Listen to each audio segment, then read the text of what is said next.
J'étais venue au début d'année avec ma classe et justement on a eu une invitation pour venir avec la famille.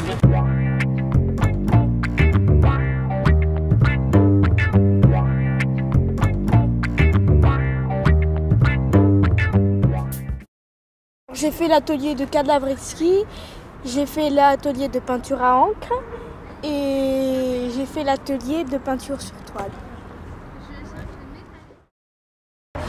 J'ai la chance en tant qu'enseignante d'emmener ma classe de maternelle avec laquelle on a fait des ateliers avec vous cette année.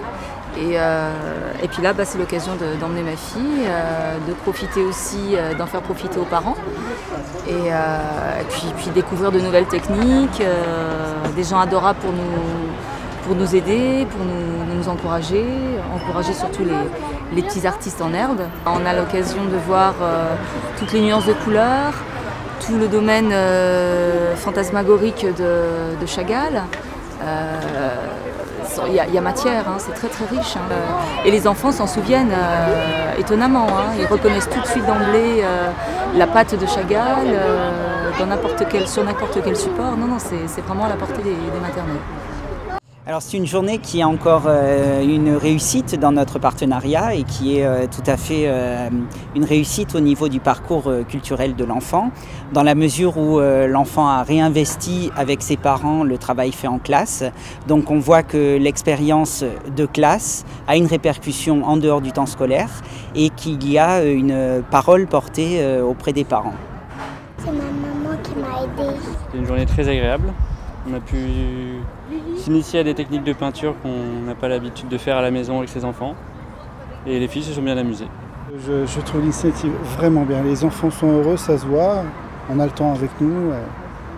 C'était très intéressant pour les enfants déjà en bas âge comme les miennes. Elles ont été vraiment intéressées et puis on arrive à découvrir un petit peu le monde de Chagall.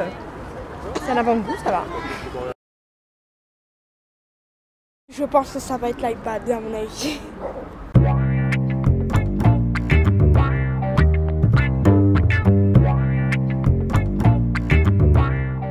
Dans la mesure où il permet une autonomie dans la vie de l'enfant, au niveau de sa fréquentation dans le musée, au niveau de la découverte des œuvres.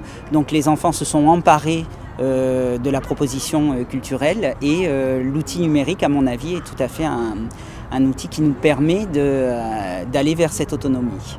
Parce que moi, la tablette, c'était parce qu'on avait des questions, on devait regarder des tableaux en pensant à des questions, il y avait la Bible, et il y avait tout, quoi. À l'école, on s'aperçoit très vite que la même activité proposée sur un iPad ou sur un autre support, les enfants vont de suite aller vers celui proposé vers l'iPad, qui n'est pas d'ailleurs forcément plus attractif que l'autre, mais comme il est sous forme numérique, il est de suite plus apprécié des enfants. De répondre aux questions sur l'iPad et c'était marrant. Sur un tableau, tu avais les images des personnages, tu devais les glisser et les mettre sur le tableau. Ouais, c'était vraiment bien, c'était amusant, l'application iPad, les reconstitutions d'images, c'était drôle, faire les puzzles. Il y avait de toutes les couleurs. Il aime beaucoup le bleu et le jaune, il fait souvent en grand format. Surtout le bleu, ma couleur préférée, et il fait des hommes moitié homme, moitié animal. Et j'aimais beaucoup dès qu'il y avait le poisson, parce que son père c'est un vendeur de poissons. Il y avait des anges, il y avait des autres trucs. Et j'ai bien aimé le musée, je trouve. C'était joli. L'activité peinture et l'activité de la tablette. On pouvait dessiner un peu ce qu'on voulait, donc on pouvait écrire ou dessiner ce qu'on voulait, donc c'était drôle puisqu'il y avait plein d'autres personnes qui dessinaient dessus, donc ça faisait un énorme, ça faisait des écritures de partout, c'était drôle.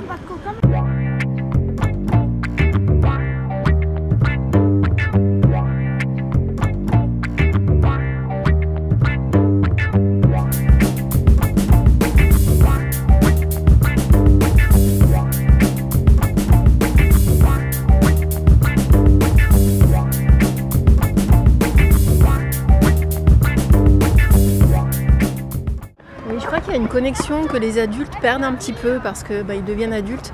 C'est vrai que les enfants comprennent très vite son univers, qui est un univers onirique, qui est un univers proche de l'enfance.